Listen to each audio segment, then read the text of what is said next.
it was refreshing. And then everybody started talking about it, and we went back and looked at a couple more films, and then Stop everything, because what just surfaced has Hollywood shaking in a way it hasn't in decades. At 95 years old, Clint Eastwood has finally stopped playing nice. After a lifetime of silence, restraint, and carefully measured words, the legendary actor and director has allegedly named 6 celebrities he couldn't stand the most, and fans are stunned by who made the list. This isn't a bitter rant. This isn't a fading star grasping for attention. This feels colder than that, calculated, final, the kind of truth you only tell when you no longer care who gets uncomfortable. Sources claim Eastwood didn't yell, didn't vent, didn't dramatize. He simply spoke calmly, directly, and the names landed like gunshots in a quiet room. People expected grudges. They expected old rivals. What they didn't expect were icons, award darlings, and beloved Hollywood figures allegedly included. People the public has adored for years without ever suspecting they rubbed Clint Eastwood the wrong way. According to those who heard the remarks, these weren't petty dislikes. They were deep, long-held frustrations about ego, disrespect, phoniness, and what Eastwood allegedly called the rot behind the charm. Hollywood insiders are reportedly scrambling. Old interviews are being replayed. On-set stories are resurfacing. Awkward moments that once seemed harmless are suddenly being reinterpreted with terrifying clarity.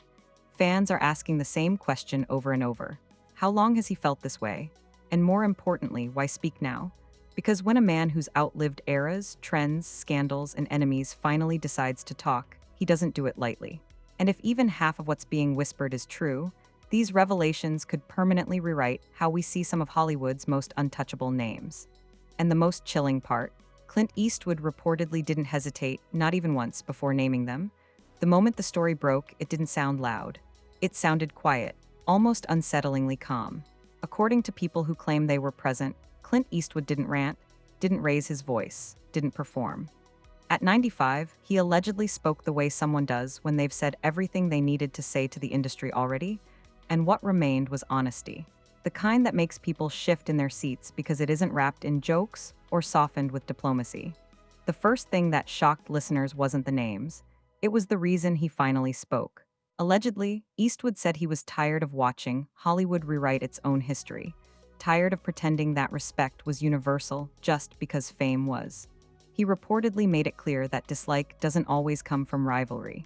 Sometimes it comes from watching people behave in ways that violate unspoken codes you thought everyone understood. Those close to him say this wasn't bitterness. It was clarity. Eastwood allegedly framed his comments around professionalism, ego, and authenticity, 3 things he's been consistent about his entire career. He didn't accuse anyone of crimes. He didn't drag personal lives. He spoke about behavior, attitudes, moments on sets and in rooms where cameras weren't rolling. The first name, according to whispers, stunned people because it was someone the public associates with charm. A celebrity known for being witty, beloved in interviews, and widely praised as easy to work with.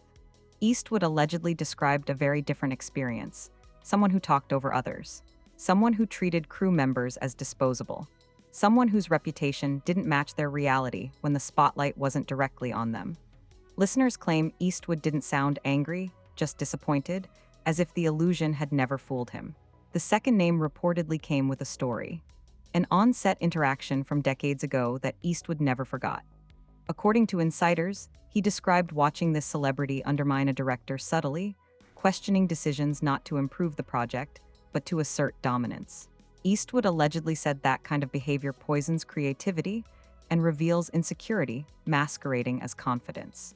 People in the room reportedly went quiet when he said it, realizing how many careers he'd seen derailed by the same flaw. By the time the third name surfaced, the mood had shifted from curiosity to unease. This one, fans would never expect. A critically acclaimed figure, often praised for depth and intensity, Eastwood allegedly acknowledged their talent before calmly explaining why he couldn't stand them. According to him, talent without humility corrodes everything around it. He reportedly described an atmosphere where collaboration became competition and where respect was demanded but never given. What made this hit harder was Eastwood's refusal to dramatize. He didn't embellish. He didn't generalize. He spoke in specifics, tone, posture, moments of dismissal that might seem small in isolation, but accumulate into something telling over time. People listening reportedly realized he wasn't airing grudges. He was cataloging patterns. The fourth name was said to have come with a pause, a long one, as if Eastwood knew this would upset people the most. This celebrity, according to the whispers, represented something he fundamentally disagreed with about modern Hollywood: image over substance, noise over craft. Eastwood allegedly criticized how fame had become louder than the work, how some people chased attention instead of excellence. He didn't attack the person's success. He questioned what they stood for. By now, word had already begun leaking. Phones buzzing, texts flying. Hollywood thrives on silence until it doesn't, and this was one of those moments where everyone knew something uncomfortable was about to go public. People began replaying old interviews in their heads, wondering which polite smiles hid private contempt. The fifth name reportedly came with the sharpest observation. Eastwood allegedly spoke about reliability, about showing up prepared, about respecting time. He described someone who never did, someone whose chaos was excused because of their star power. According to him, that tolerance is what erodes standards. That's when listeners say his age mattered most. He wasn't speaking as a critic.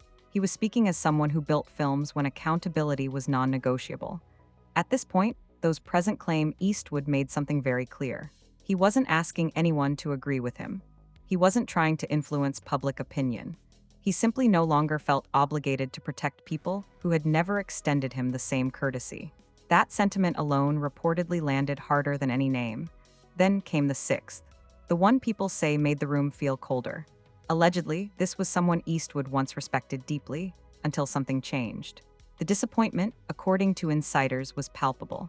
He reportedly spoke about watching integrity erode as success grew, about someone who began believing their own myth. It wasn't anger, it was resignation. As if he'd accepted that fame reveals as much as it rewards. What stunned listeners most was what Eastwood didn't say. He didn't call for cancellations. He didn't suggest retaliation. He didn't encourage judgment. He framed everything as a personal truth, not a public indictment. But in Hollywood, personal truths carry weight, especially when they come from someone who's outlasted nearly everyone involved. By the end of the conversation, those present reportedly felt like they'd witnessed something rare. Not a scandal, a reckoning. The kind that doesn't explode immediately but lingers. The kind that makes people reevaluate stories they thought they knew. And as whispers spread, one thing became clear. This wasn't about 6 celebrities Clint Eastwood couldn't stand. It was about what he believed Hollywood had slowly become, and who, in his eyes, symbolized that shift. Once the first wave of whispers escaped the room, Hollywood reacted the only way it ever does when an uncomfortable truth threatens to surface, with panic disguised as control.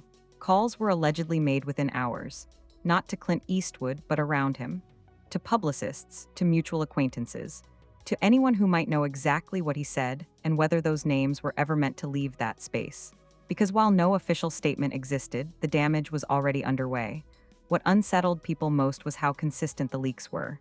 Different sources, different circles, same themes: ego, disrespect, performative humility. A growing culture where image mattered more than craft. The repetition made it harder to dismiss as exaggeration. This wasn't a rant misremembered. It sounded like a man delivering conclusions he reached long ago and simply never shared until now. As the story spread, industry veterans began weighing in indirectly, not defending anyone outright, but offering carefully worded reflections about changing standards and lost discipline. Older actors reposted interviews where Eastwood had spoken years earlier about efficiency and respect on set. Fans realized this wasn't a sudden shift. It was the culmination of decades of watching Hollywood evolve into something he no longer recognized. The internet predictably tried to guess the names. Threads exploded. TikTok breakdowns analyzed every rumored clue. People lined up potential candidates based on Eastwood's past collaborations, award seasons, and known philosophies. But the more fans speculated, the clearer it became that the specifics almost didn't matter. The critique wasn't personal in the way gossip usually is, it was philosophical, and that made it more dangerous. Behind closed doors, some celebrities allegedly felt exposed, even without being named. According to insiders, a few high-profile figures quietly checked in with their teams, asking whether they'd ever crossed paths with Eastwood in ways that could be interpreted negatively. Old set stories were re-examined. Old reputations reconsidered. When someone like Eastwood speaks, even in fragments, it forces reflection, whether you want it or not. What really escalated the tension was a resurfaced clip from years ago, an interview where Eastwood casually mentioned disliking actors who make it about themselves. At the time, it seemed like a general comment. Now, fans replayed it with new weight. They started connecting dots that may or may not exist, but the mood had shifted regardless. The culture was suddenly open to questioning behavior it once excused. Allegedly, one of the six celebrities caught wind of the chatter and was furious. Not publicly, of course, but sources claimed there was outrage behind the scenes, not because the criticism was untrue, but because it came from someone untouchable, someone whose legacy couldn't be undermined by a counter-narrative.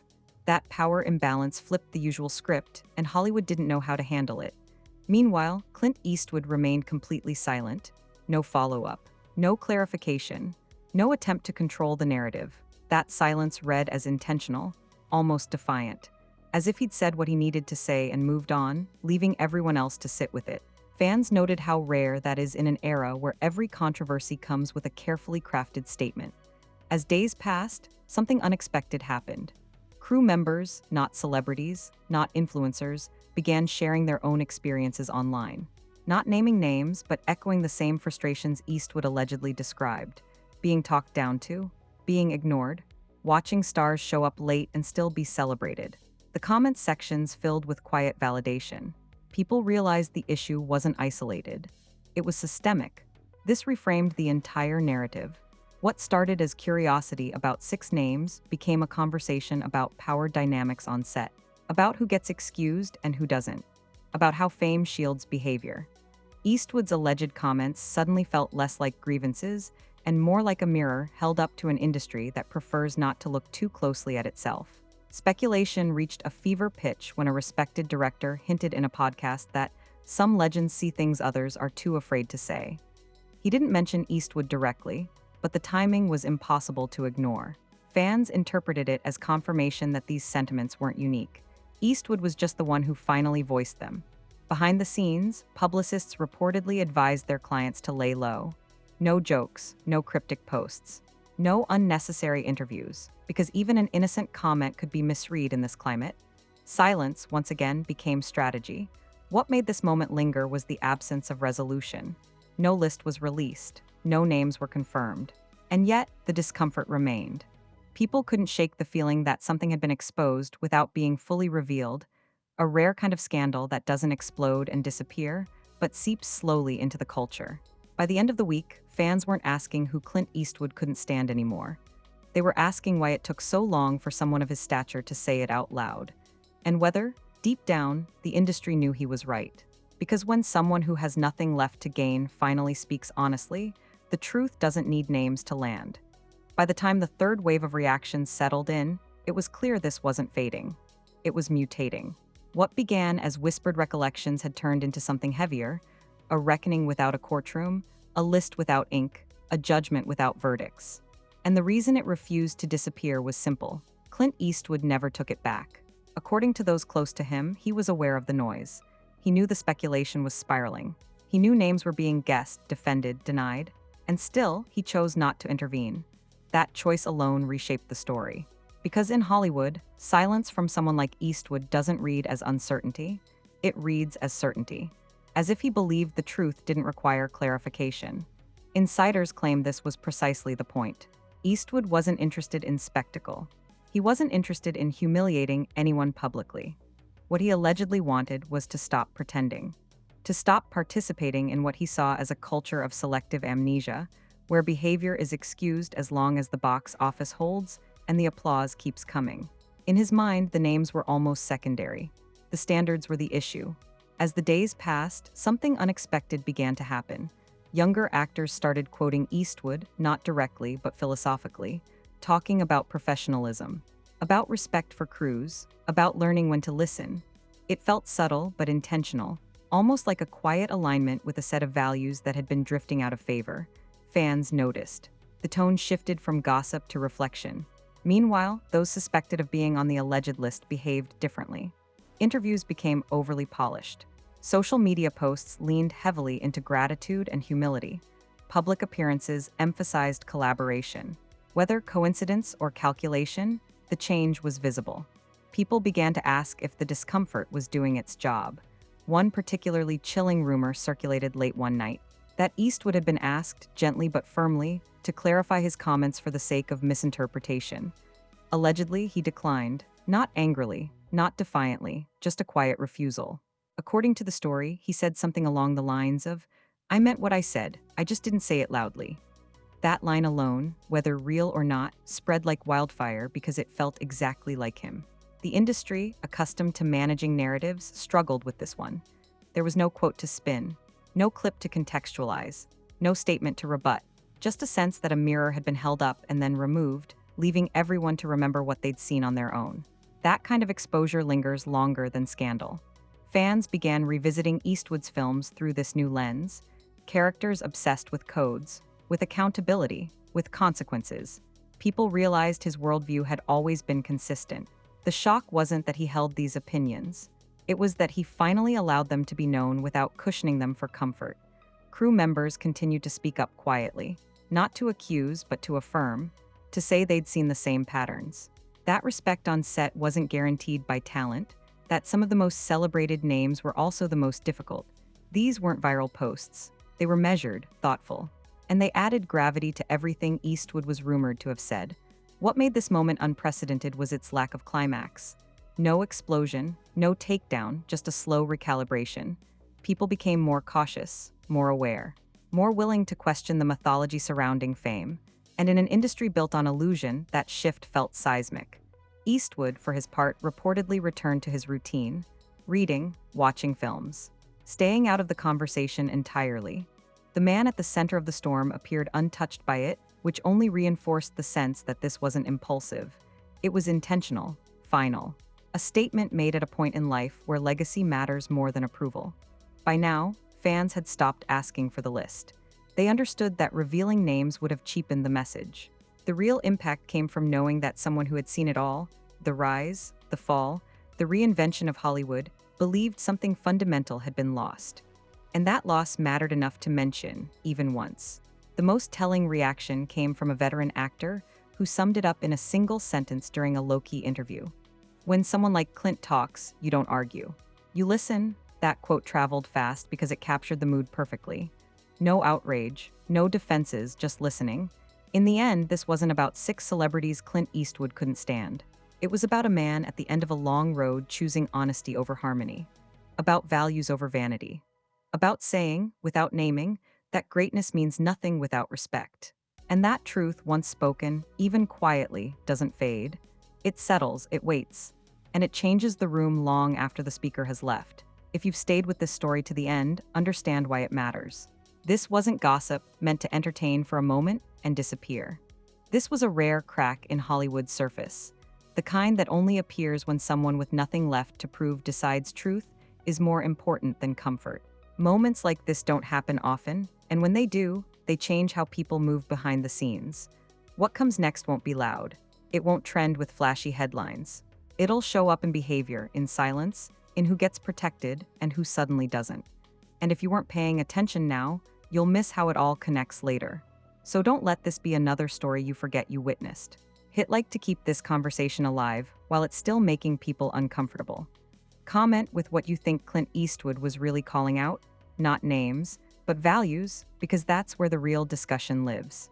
And subscribe now because stories like this don't end cleanly. They echo, they resurface, they reveal more over time. Hollywood may move on, but the truth doesn't vanish just because it's inconvenient.